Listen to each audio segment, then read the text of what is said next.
views expressed on this program are those of the hosts, guests, and callers, and are not necessarily those of this station, its management, or other advertisers. You're listening to Transformation Talk Radio.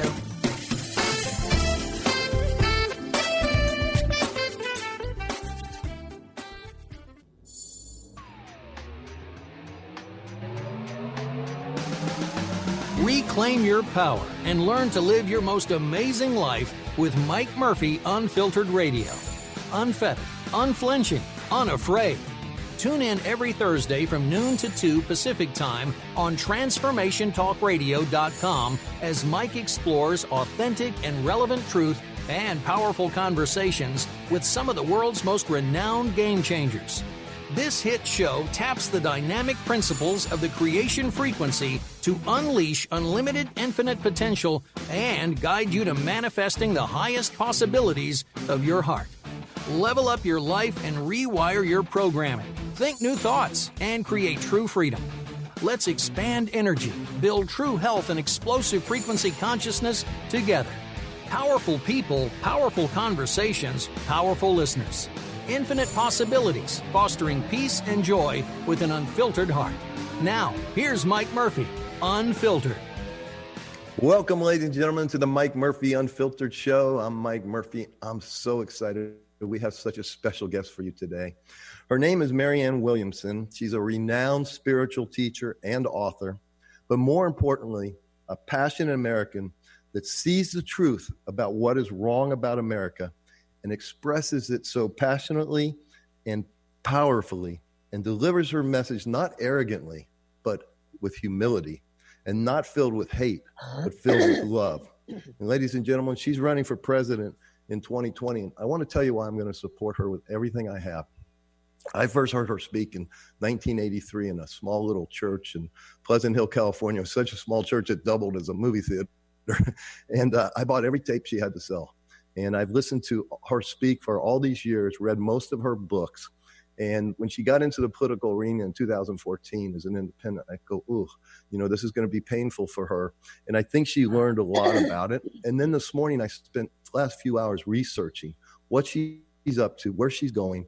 And, I left the United States. I moved to Colombia, South America, because I didn't see hope for this country. And if there is hope, I think it's in this woman's ability to communicate the truth with love and reverse where we're headed right now and turn it around. But it's not going to be easy. She's a nobody in the political world, and she's going to need all of our support. So what we need right now is 28,000 more people to donate just $1. Go to her site, Marianne2020.com. Just donate $1. All we need is $1. We need 28,000 more donors, and then she'll be on the bigger stages and be able to get more exposure. So Marianne, thank you so much and welcome to the show.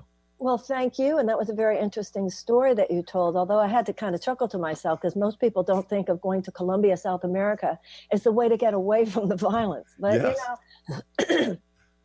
I hope it worked out well, but I'm glad you're back. That's how things have shifted, right? I mean, It's amazing, So in researching you this morning, I've heard you speak so many times, and told your life story so many times. And you're such a brilliant speaker and a brilliant mind.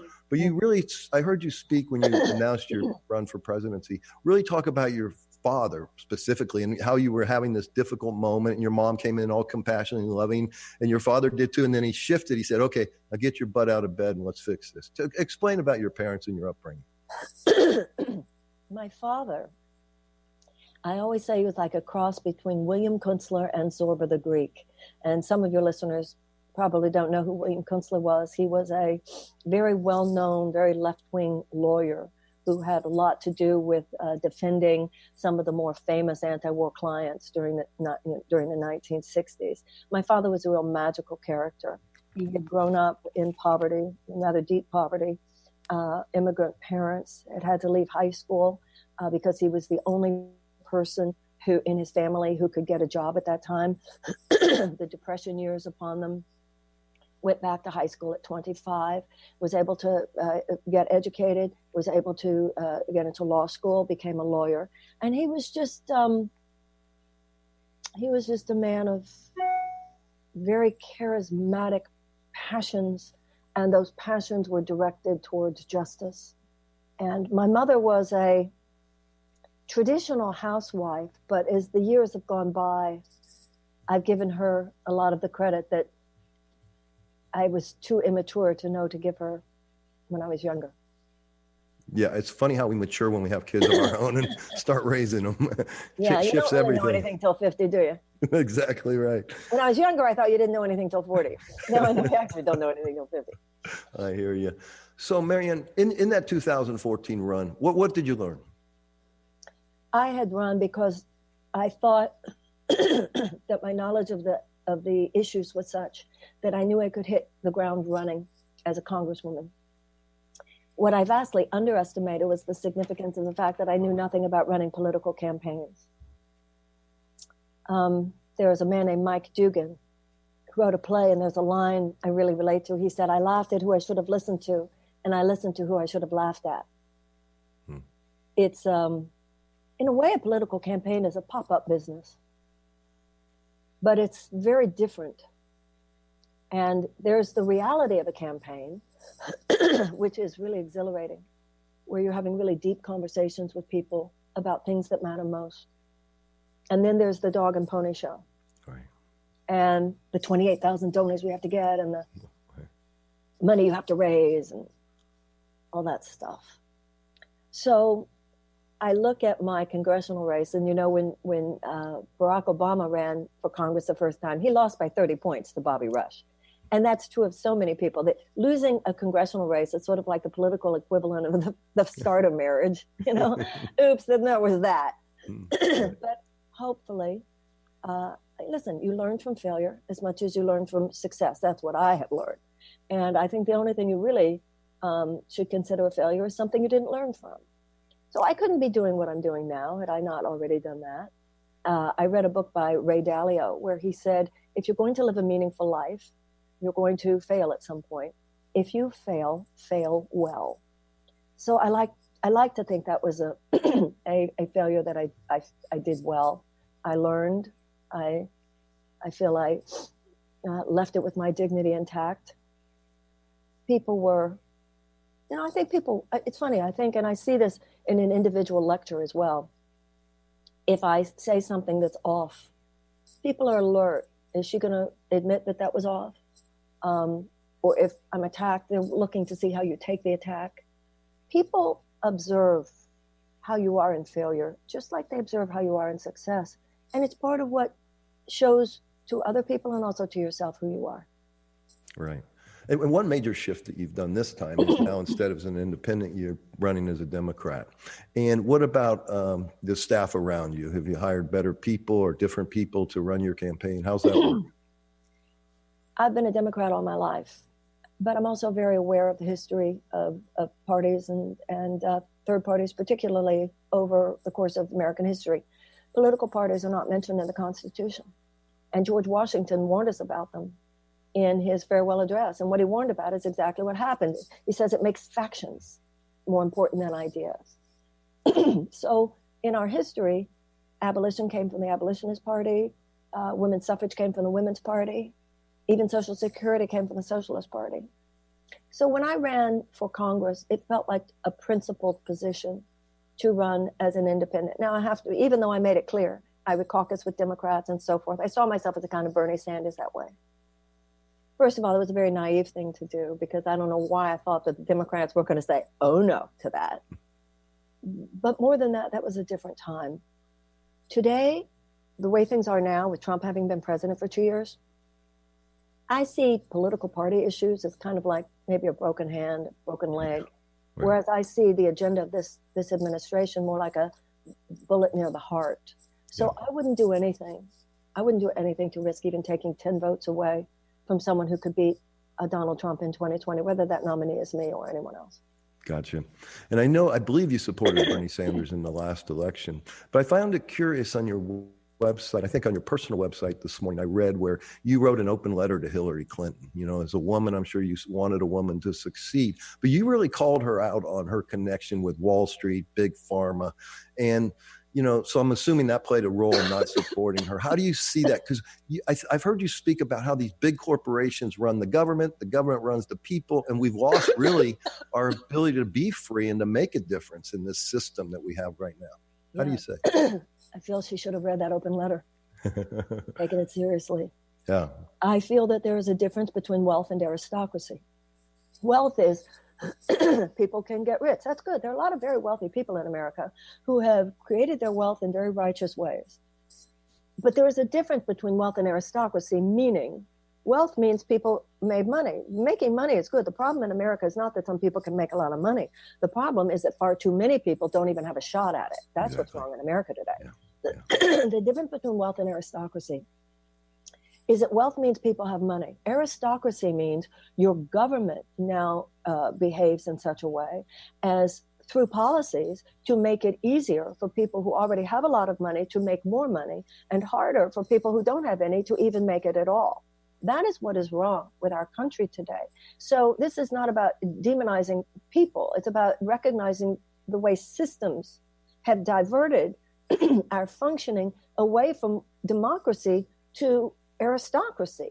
You can call it a plutocracy or a corporatocracy, whatever you call it. It's the same thing we were repudiating in 1776. Mm-hmm. What we repudiated in 1776 was a system of government in which only a small group of people had easy access. Well, in Europe at that time, they were the only ones who had access at all. They were the only ones who could own land. They were the only ones who could be educated. They were the only ones who could create wealth. Everyone else was just basically a serf serving them. So we are now functioning in a way that through government policy, only a small group of Americans really have easy access to education, easy access to healthcare, and easy access to a lot of the economic opportunities that should be a level playing field and should belong to everyone. Yeah. I do not feel that a candidate or a candidacy that represents a better version of that is enough. Yeah. We need a serious disruption. We need a serious intervention, really, because this has been going on for 40 years. And we need Franklin Roosevelt called people who represent these kinds of ideas economic royalists. Yeah. They've been, this force has been with us from the beginnings of our country. But the traditional narrative is that Americans push back against capitalism when it overreaches. Mm-hmm. That's why we have child labor laws. Yeah. That's why we have unions.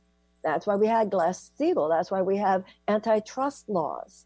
And I was brought up at a time when it was expected that corporations would have a sense of ethical and moral responsibility, not just a fiduciary responsibility to its stockholders, but also a moral responsibility, ethical responsibility to the people who work for the company, to the workers, to their livelihood, to their environment, to the environment around the business, to the community. And starting in the 80s, we all acquiesced to this system where only market forces, untethered to any kind of ethical consideration, should be seen as the organizing principle of our society, whether it's health insurance companies or big pharma or gun manufacturers or fossil fuel companies or defense contractors. Their short-term profit maximization has become the bottom line. And that rather than humanitarian principles and rather than democracy itself. And we need to rise up as American people and elect people who not only know this, but are going to give it more than lip service and are going to actually make the changes that need to happen. Fantastic. I have to tell you what happened to me in 2011. I had a tragic event in my life that just totally devastated, took the wind right out of my sails. And in that devastation, I had a lot of time to start researching the truth. And the truth about America and all these wars and, the war on cancer, the war on drugs, and how it's just a bunch of BS, frankly, because the people declaring the war are the ones doing the crime. And I said, I was going crazy. I started telling everybody in my family, we got to start a revolution. We got to change this. And then I turned around one day and nobody was there. So I started praying for a leader, so, hopefully some Navy SEALs and Green Berets to lead us out of this mess. And so, interestingly enough, I think our faith really resides in somebody like you that has the courage to step to the plate and address these concerns and then give practical solutions. So I applaud you for the courage. But I have to ask you, the Trump thing, I think, opened the door for you. He was the unconscious candidate. He browbeat his way, and that was the only way he was going to get elected, frankly. I mean, he just browbeat those 17 Republicans and then did the same thing to Hillary. And he was elected, I believe, because we, the public, are so fearful of where we're headed that He won. So now you're the conscious candidate. You're the, instead of fear and hate, you're bringing love and hope. So how do you see that playing out for you? Well, first of all, we've got to stop this kind of political savior mentality. No one person is going to fix this. I see Trump himself as an opportunistic infection. None of that agenda could have taken hold the way it did had there not been a weakened immune system. And that weakened immune system is every citizen when we allowed ourselves to become distracted from what was happening. And a lot of people, even in the transformational community, use this kind of counterfeit notion of spirituality as a justification for chronic political disengagement. Yeah. And it is an ersatz spirituality that would lead one to that, because there is no serious spiritual or political path that gives any of us a pass on addressing the suffering of other sentient beings. And what we're talking about here is the suffering of people. We're talking about huge multinational forces which make human suffering profit centers. It's deeply immoral what has happened here. But I think the point is that no one person can fix that. And we know from the 60s, if you just make this a revolution led by soloists, they know how to handle getting rid of soloists. Right, this has got to be a song. This has got to be that you have your aha, Mike. I have my aha. Everybody's listening to you. It's these ahas that happen and form a force field, because that's what democracy is supposed to be. The founders put power in the hands of you and me. And too many of us have not so much been disempowered, but abdicated our power. And you abdicate your power when you say, well, somebody else is handling that. You can't farm out your conscience. You can't say, especially in America, when you hear people say, well, I'm just one person, there's nothing I can do, when in fact, there's so much we can do. So I think that whether it's me or anyone else, we've got to have a change within ourselves. That's something much more fundamental than just electing them. It's got to be a shift in how we see citizenship. And that we do see citizenship as an aspect of a well-lived life. Yeah. And that awakening has to happen in order for me to win. But more importantly than that, it has to happen and then stay there. We've had the habit of saying, on the left, by the way, the right doesn't make this mistake so much. On the left, we've had the habit of, okay, we'll get him elected and then we can go back to our lives. And actually, that's not true. You have to elect the person you want. And then, as I always say, I don't want to go to Washington and fight for you. I want to go to Washington and create with you. Because the forces that that are opposing democracy today are at work in every city and in every state, not just federally. So I want to co-create. I want to do in Washington what other people need to do on state levels, on local levels, and inside our own hearts, right? Yeah. Because the state's got to be internal as well as external. Yeah. And what I hear you saying is it's all about integrity and morality and personal responsibility. Someone said evil exists because good men do nothing. Bonhoeffer said a righteous man lives for the next generation. And if we don't start doing this, ladies and gentlemen, we're not going to have a country like the United States anymore. I told Marianne earlier that, as goes the United States, as goes the world, because we are the world leader, and we are failing in that regard with all these crazy wars. What about the deep state, though? I mean, my concern for someone like you is, you're going to get back there and let's say you do win. And, how much power do they have? And how much power does a president really have to affect change other than a bully pulpit? Well, the president has a lot of power to affect change because the president appoints cabinet positions. The president definitely has an agenda that he puts out to Congress and to the people. He has the bully pulpit, and that's not nothing. The president does not have a magic wand. That's a good thing, though. Where would we be today if the president we have today had a magic wand? We have 3 co-equal branches of government, and that's as it should be. So I think that some of the ways our president now has tried to wage almost dictatorial power, we don't want that in this country. But once again, the power source that too many of us have forgotten is the power of the citizen, the power of the people.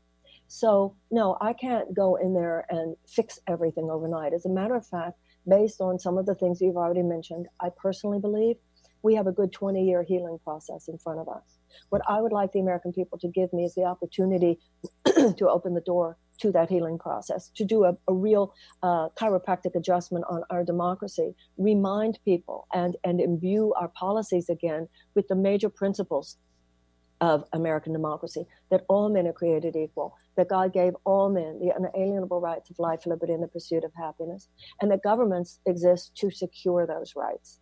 And then, of course, when Lincoln said, in addition to those lines from the Declaration of Independence, when Lincoln said that ours was to be a government of the people, by the people, for the people. We are now a government of a few of the people, by a few of the people, and for a few of the people, of the major multinational corporate conglomerates, by the national multinational corporate conglomerates, and for the multinational corporate conglomerates.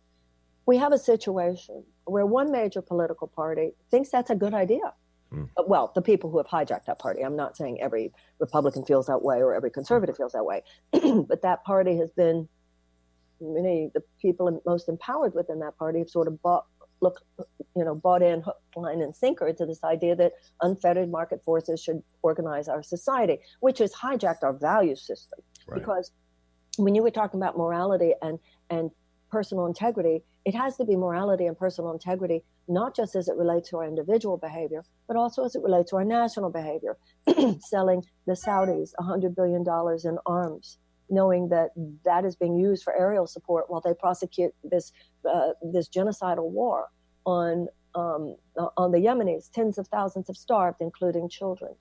So we need to extend our sense. However, the problem is not just that one major political party has bought into that hook, line, and sinker.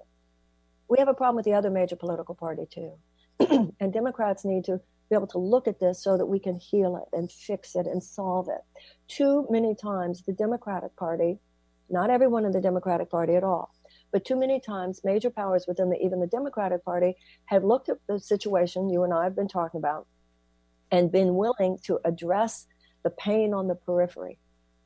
But even they not willing to address and to challenge the underlying forces that make all that pain inevitable. And that's what I'm doing. And that's why I think people need to realize that just electing a Democrat isn't going to fix this. You need to elect one of the Democrats who you feel a Democrat would be a serious disruptor of the situation as it is. Marianne, so today with social media and all this stuff, like here, I can do this radio show and everybody can get their little voice out there, right? But what I see, what frightens me is this censorship, the fact that, someone at Google or someone at Facebook, they're going to decide what gets published and what's right, what's fake, what's real. How do you see that? I see it as very real. I've seen it even in my campaign. This is starting to crack. This is starting to change. I think I mentioned to you, I'm going to have a very exciting announcement to make very shortly, but not quite yet. But I have seen that there is an elite within the political establishment and the media who decides who they say is a credible candidate. So they call you a long shot. And only because they say that are you made that way. And the truth of the matter is the Constitution says that in order to be qualified to be the president, you have to have lived here for 14 years, you have to be 35 years and older, and you had to have been born here. The Constitution does not say you had to have been a congressman or a senator or a governor, because they were leaving it to every generation to determine for itself what skill set that generation feels is most necessary to navigate the times in which it lives. So this is an embodiment, this is a microcosm of this failed aristocracy, this club that appoints itself gatekeeper, that decides, we'll tell you, even though the people that we're supposed to feel are the only ones qualified to take this car out of the ditch are the people whose mindset is embedded in the very thing that brought us into this ditch. Not to even mention the fact that somebody who thinks, 2 terms in Congress gives you the gravitas and the expertise to do this job, obviously don't know what Congress people do all day. Right. So I see it. I've been in the middle of it. But at the same time, I'm also seeing it start to crack. Like I said, I have a big announcement to make soon. So it's starting to crack, but I've been experiencing it in the last few weeks and months. It's like when somebody on a mainstream television show talks about who's the candidate and doesn't mention me, I'm like, well, that actually is fake news. So that's only one small piece. It's also why we don't adequately fight climate change because of profits for fossil fuel companies. We don't have gun safety laws that are appropriate because of profits for gun manufacturers. We don't have universal health care because of profits for health insurance companies and big pharma, and we don't wage peace the way we should because of defense contractors. So I'm not comparing those situations to what I've been going through trying to penetrate this field, but it is part of the same veiled aristocratic mentality by which a few people think that they have the right to determine basically the lives of not only millions of Americans, but what you were saying before, Mike, people all over the world. Right, right.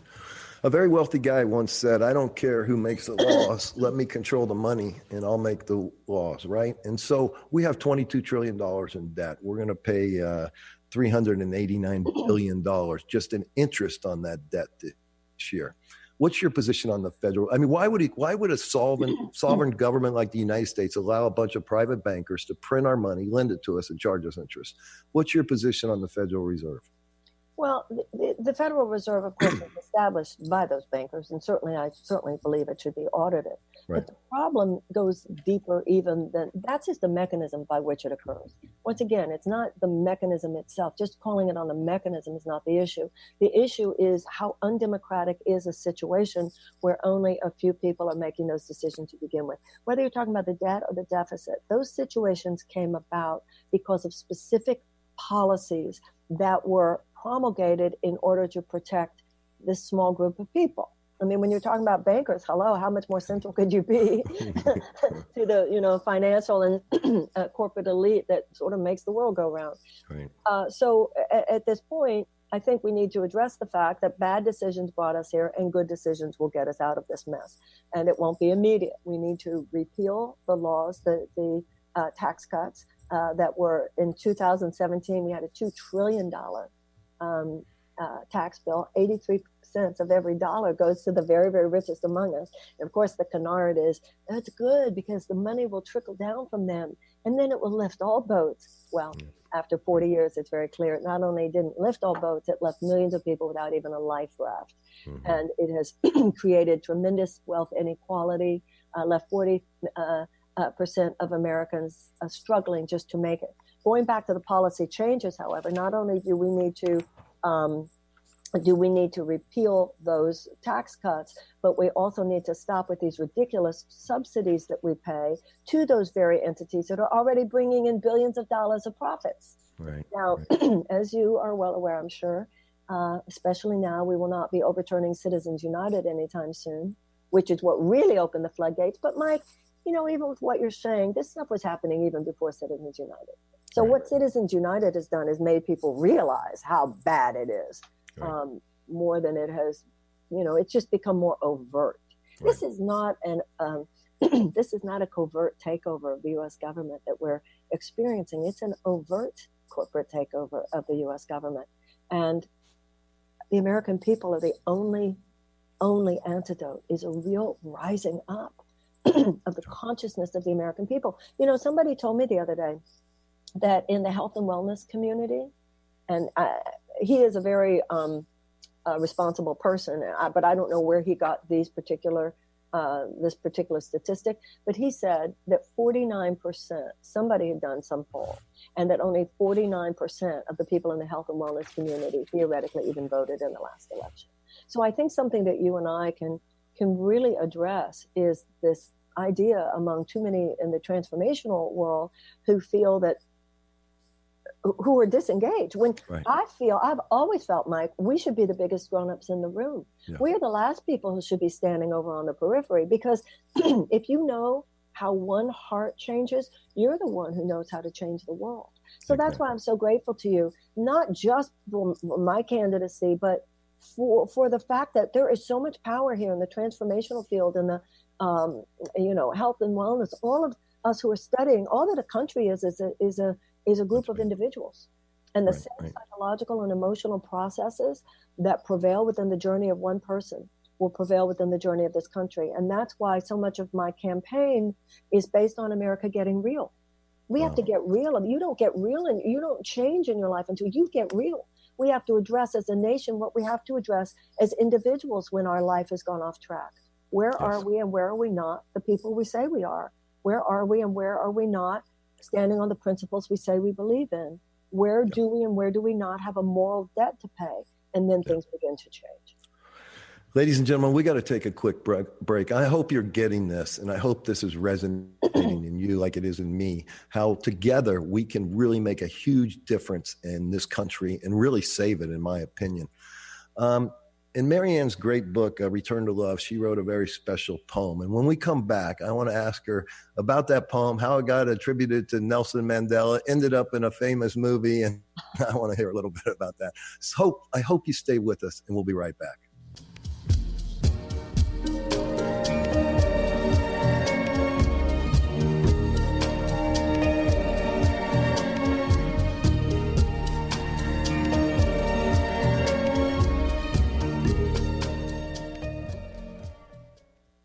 Are you looking for the perfect setting for your next workshop or retreat? At Spirit Fire Meditative Retreat Center, cultivating consciousness is what we do best. Our guests count on us to create an atmosphere that supports serenity and well-being. We lead from the heart and create space for the mind. Freshly prepared meals designed with local and organic ingredients, 95 acres of beautiful woods and pastures, and a facility built with green in mind. This is what you'll find at Spirit Fire. For more information, visit spiritfireretreatcenter.com.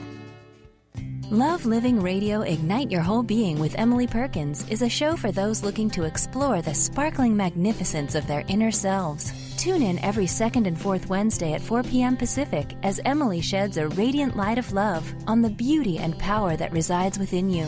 Discussing love in all its forms through conversations that provoke awareness, curiosity, and expansion, Emily shares the unlimited power of love.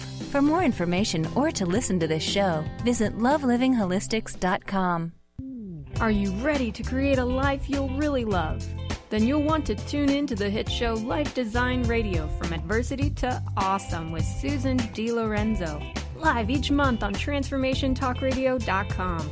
No matter where you are in your adversity story, Life Design Radio has got you covered. Get ready to feel inspired, enlightened, and motivated. For more information about working with Susan, visit SusanDiLorenzo.com.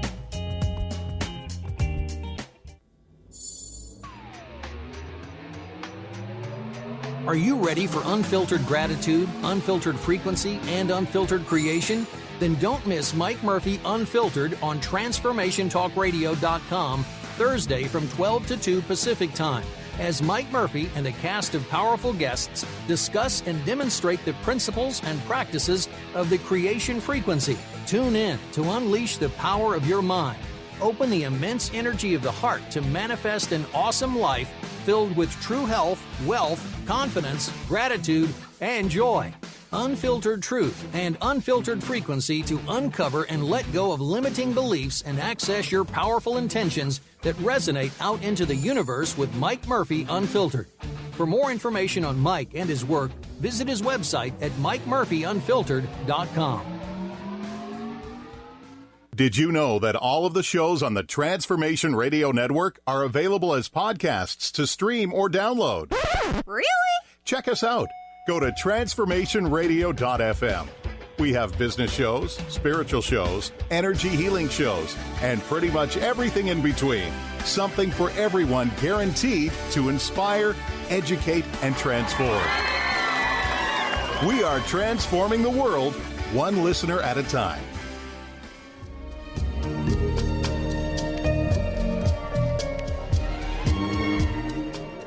Welcome back, ladies and gentlemen, to the Mike Murphy Unfiltered Show. We are so honored to have a special guest with us today, Marianne Williamson, who's running for president in 2020. To learn more, go to Marianne2020.com. And she's addressed all the issues there, the who, why, what of who she is, what she is, and why she's doing this. And you can learn a lot. And I just hope you will support her like I'm going to support her, because I really believe this is crucially important to the future, not only of our lives, but our children and our grandchildren. When I just left you, I mentioned the poem that Marianne wrote in her book, Return to Love. I just want to share it with you because it's my favorite poem. I'll just give you the short version. It goes, our deepest fear is not that we are inadequate. Our deepest fear is that we are powerful beyond measure. It is our light, not our darkness, that frightens us. And, you know, a lot of people gave credit to Nelson Mandela for writing that, and he didn't. That was Marianne in her book. And it's also in the Coach Carter movie, which is where I first learned of it. So, Marianne, Can you elaborate on that poem? What it means to you, especially in light of what you're doing right now? Well, first of all, it wasn't even written as a poem. It's just a paragraph among a lot of paragraphs in the personal power section of my book, A Return to Love. And the subtitle of Return to Love is Reflections on the Principles of A Course in Miracles. So that concept that we're more frightened of our light than of our darkness is simply, once again, a reflection on a principle in A Course in Miracles. I have no idea. In all these years, no one has come up to me, no one in all these years, and said, I'm the one who took that paragraph and then said it was Nelson Mandela. I have no idea how it happened. Nelson Mandela's office has said he never used it, he never quoted it. I'm grateful that it has meant so much to people, but I always feel like if you like the paragraph, you'd love the book. There are a lot of paragraphs in that book. So to me, it's a little bit of a mystery, actually.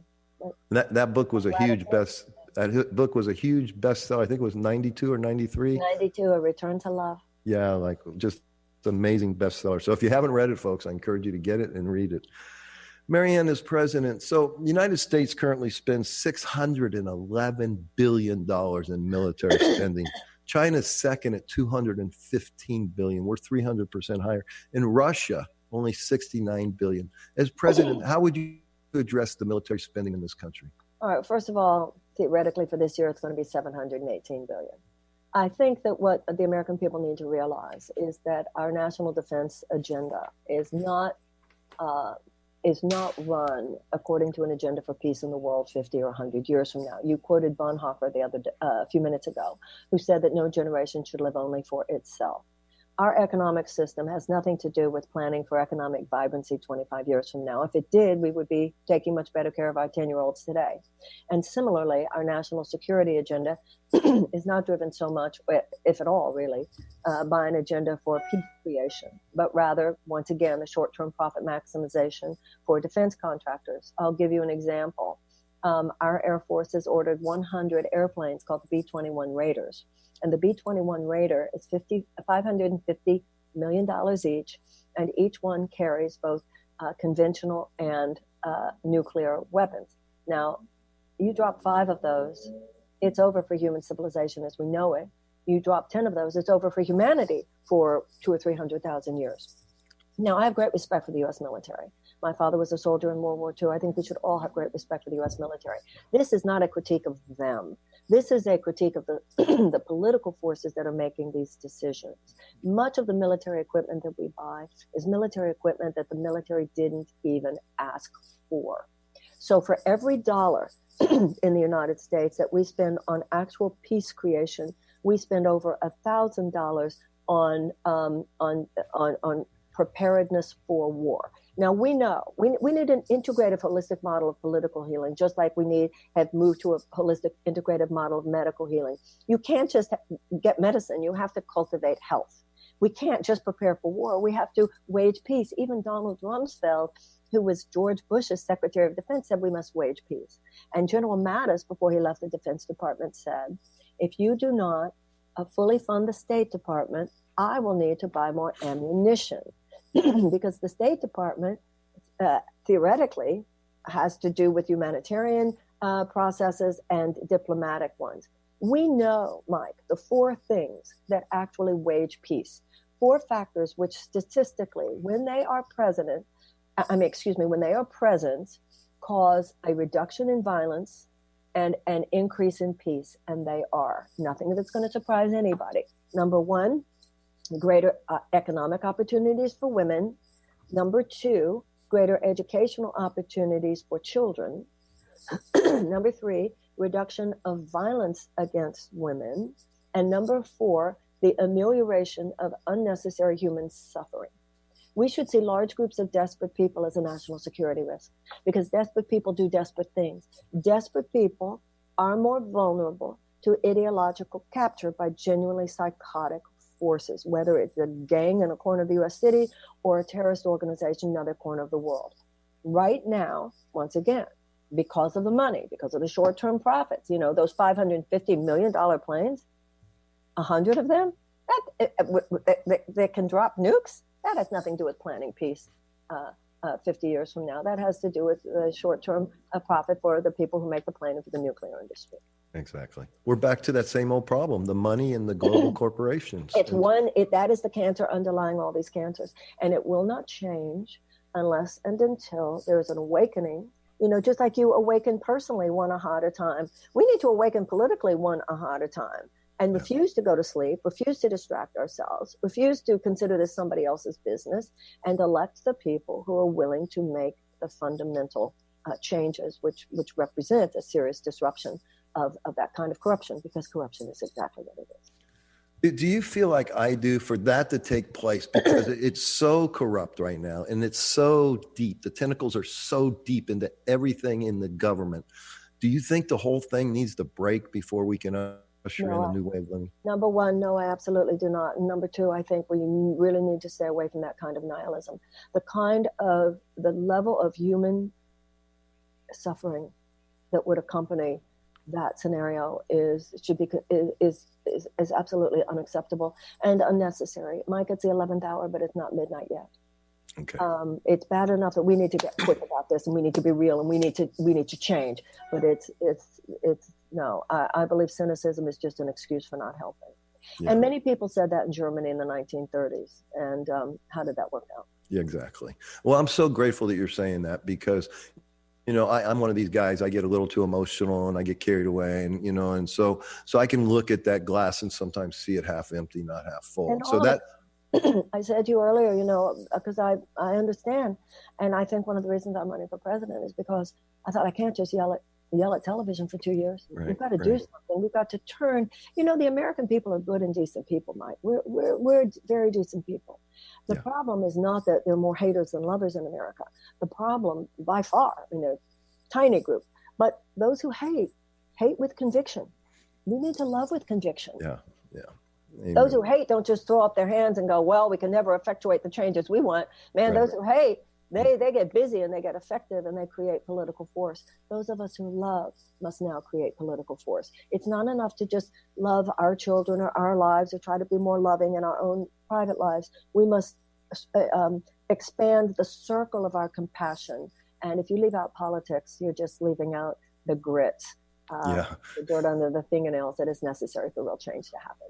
Well, and I think that's why when I watched your announcement speech this morning, I think it was about 20 minutes or so, and it just resonated with me so powerfully, because you're not running from the problems and you're addressing them, but you're coming at them with love and you're coming at them with hope. And you have the brilliance, number one. I hope the audience is picking up on how well-versed you are on the issues. You have the brilliance, but you also have this magnificent way of communicating in a way that I think resonates with our hearts, right? We need to move out of here and into our hearts, and where we can just say, okay, enough is enough, ladies and gentlemen. We got to support someone that's got a big heart and a brilliant mind that can really affect change to save this country.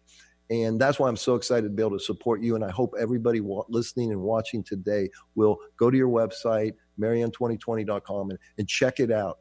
Because, I really do believe you and others like you that have this heart filled with love and this brilliant mind can really make things, and the courage. You have the courage to do it. I don't know where that comes from. Where does that come from? Well, first of all, and you've been very kind and generous with the things that you said. I've just had 35 years of rehearsal, remember.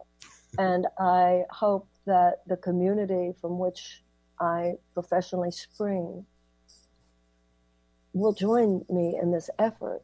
Because all I'm doing is saying the same transformational principles that I and you and so many of us have been talking about for 30 years, and just expanding it to apply it to the larger community. In terms of courage, when you look at the courage displayed by women in so many parts of the world to even express themselves at a fraction of what I am able to do as an American woman, that's courage.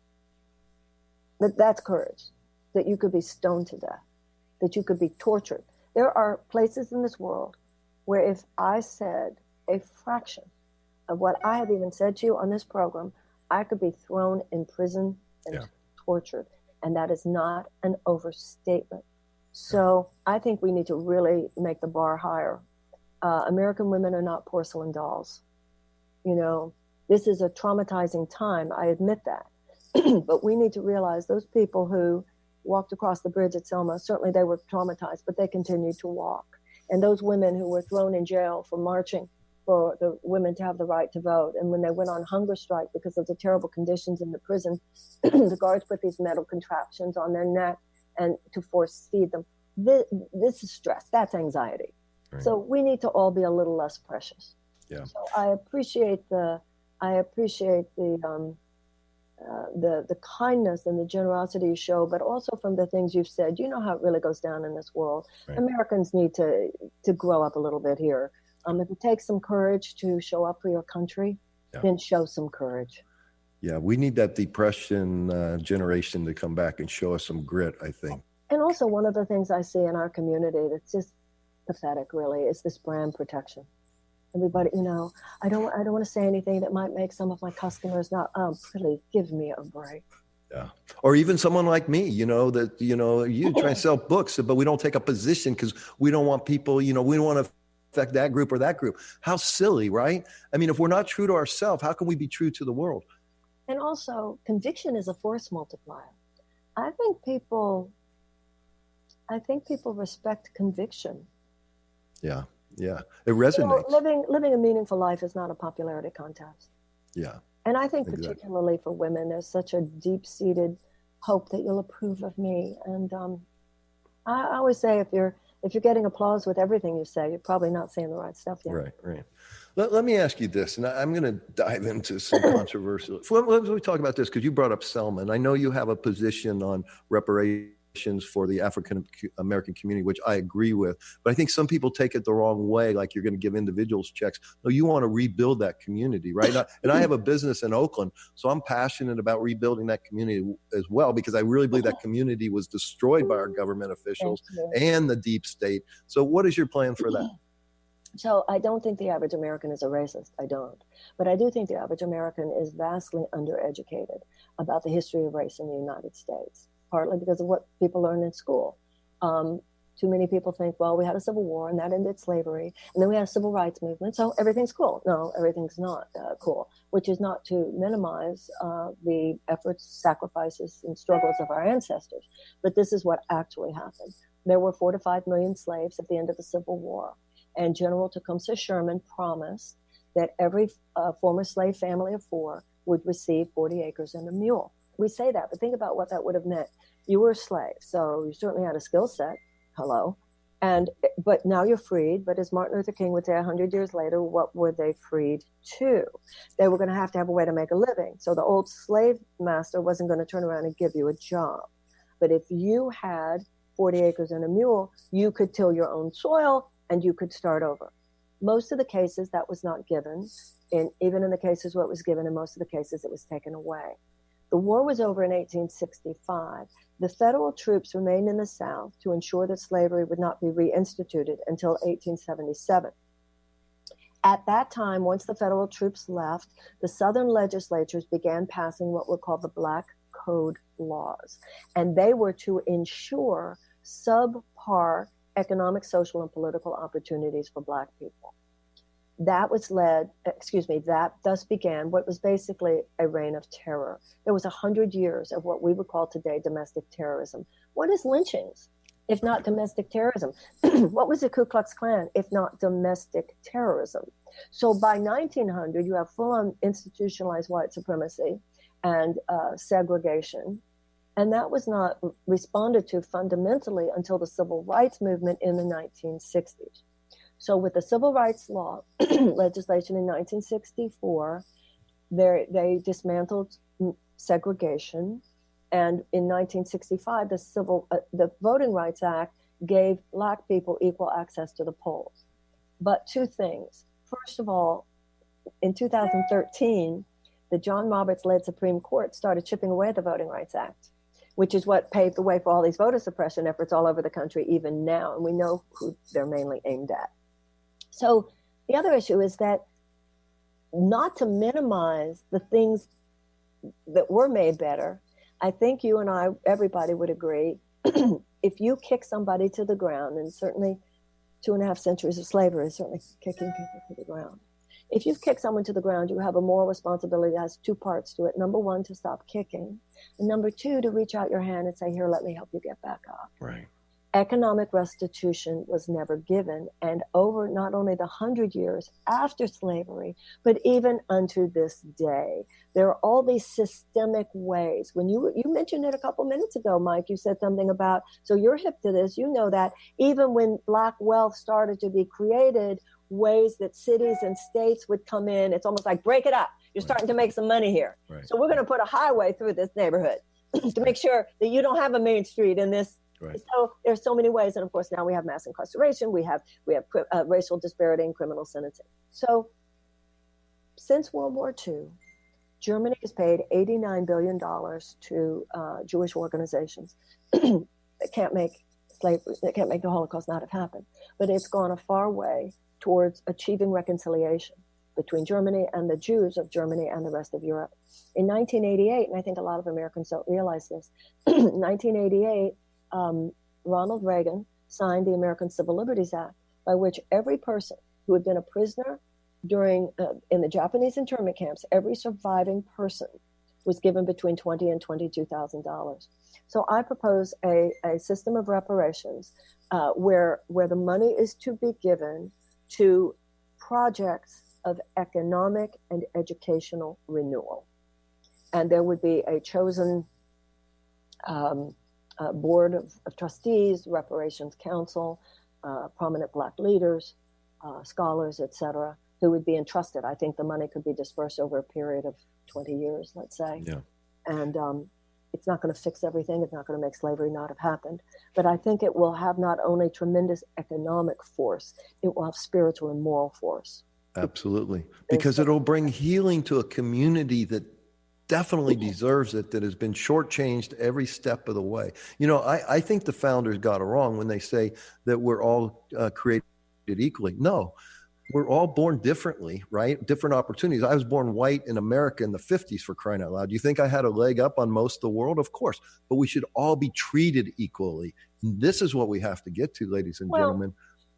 I don't see it totally that way, because creation is a different thing. We were created equal. Your creation is, from a spiritual perspective, deeper than your mortal incarnation. Right. So I think the point of created equally, which is what gives it such moral force, is to say you might have been born white and privileged, someone else might have been born Black, brown, and not privileged, but you are created equal. The potential within you, the God-given potential within you, and your inalienable rights are equal, based on the fact that we are all created not only equally but as one. So that's what makes democracy so spiritually and morally profound, not just as a political system, but as a philosophical movement forward, an evolutionary higher plateau of understanding.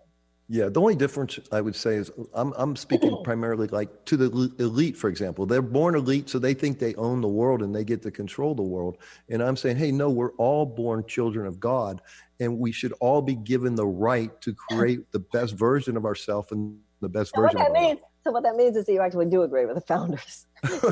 To a certain degree, yes. But that's what they said. Now, the fact that 41 of them were slave owners was exactly an issue, but of those who wrote it, yeah. No, that is what. All right. So, Marianne, we just have a couple minutes here. So, in closing, what can we do to support you? What can we do to love you and thank you. Take care of you? Well, first of all, I'm so grateful to you for saying that. I'm so grateful to you for having me on your program. As you said before, if anybody goes to Marianne2020.com, so there's a twofold issue here. Sign up, be on the mailing list, volunteer if you feel moved. That would be fabulous. I need 28,000 more, and I don't know how many more we'll need when somebody's watching this in some of the replays, but 65,000 total unique donations in order to make it onto the DNC debate stage when those debates start in June. And then, of course, and we've raised, I look at the money we've raised. We had the FEC filing deadline last night. Now, to me, it's like a lot of money because all of that will be made public in a couple of weeks. But, compared to what the traditionals have, we've raised enough money. We've raised enough money that, we've raised over $1 million. So we have enough money that we have 2 people in New Hampshire. We have 2 people in in South Carolina. And I'm just thinking, oh, we're rolling. And then you see, yeah, well, they have 10 or 12 or 15 people, Miss Williamson. So, Right. you know, we have an infrastructure. We're doing it. We're making it happen. The feeling on the ground is amazing. But it's like you said before, Mike, if we really want this to be a contender on the levels of the material plane that we need it to be, got to get in there. Put it on your Facebook page. Put it on your Instagram. Talk about it. Get people to pay even $1. Follow me on Twitter. Retweet. You know, Yes. this our community knows what to do when we want to create buzz. So I gotta wrap it up. But I will say, I personally donate the max. I don't know if it's 2,700, 2,800. I signed up today to get text messages. So go to Marianne 2020. Sign up for all this stuff. Please donate. Even if you just sign up, donate $1. We really need your support. And let's support this woman all the way to the White House. Thank you, ladies and gentlemen, and we'll see you next time.